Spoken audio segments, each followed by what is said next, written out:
ನಮಸ್ಕಾರ, ಕರ್ನಾಟಕ ನ್ಯೂಸ್ಗೆ ಸ್ವಾಗತ. ನಾನು ರಫೀಕ್ ಅಹಮದ್. ಜಗಳೂರು ಪಟ್ಟಣದ ತಾಲೂಕು ಕಚೇರಿಯಲ್ಲಿ ರಾಷ್ಟ್ರಕವಿ ಕುವೆಂಪು ಅವರ ಜನ್ಮ ದಿನಾಚರಣೆ ಅಂಗವಾಗಿ ವಿಶ್ವ ಮಾನವ ದಿನಾಚರಣೆಯನ್ನು ಅದ್ದೂರಿಯಾಗಿ ಹಮ್ಮಿಕೊಳ್ಳಲಾಯಿತು. ಈ ಸಂದರ್ಭದಲ್ಲಿ ತಾಲೂಕು ದಂಡಾಧಿಕಾರಿಗಳು ಹಾಗೂ ತಹಸೀಲ್ದಾರರಾದ ಸೈಯದ್ ಕಲೀಮುಲ್ಲಾ, ಸಿಡಿಪಿಒ ಬೀರೇಂದ್ರ ಕುಮಾರ್, ಜಿಲ್ಲಾ ಪಂಚಾಯಿತಿ ಎಡಬ್ಲ್ಯೂ ಶಿವಮೂರ್ತಿ, ಕನ್ನಡ ಸಾಹಿತ್ಯ ಪರಿಷತ್ತಿನ ಮಾಜಿ ಅಧ್ಯಕ್ಷರಾದ ಹಜರತ್ ಅಲಿ, ಸಬ್ ರಿಜಿಸ್ಟ್ರಿ ಇಲಾಖೆ ಸಿಬ್ಬಂದಿಗಳಾದ ಬಾಬು, ತಾಲೂಕು ಮಟ್ಟದ ಅಧಿಕಾರಿಗಳು, ತಾಲೂಕು ಕಚೇರಿ ಸಿಬ್ಬಂದಿ ವರ್ಗ ಹಾಗೂ ಸಾರ್ವಜನಿಕರು ಉಪಸ್ಥಿತರಿದ್ದರು.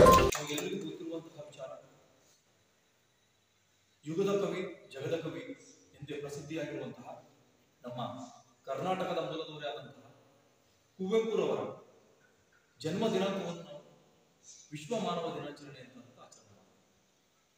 ಡಿಸೆಂಬರ್ 29, 1904 ನಮ್ಮ ಕುವೆಂಪುರವರ ಜನನ. ಧೀಮಂತ ಸಾಹಿತಿ,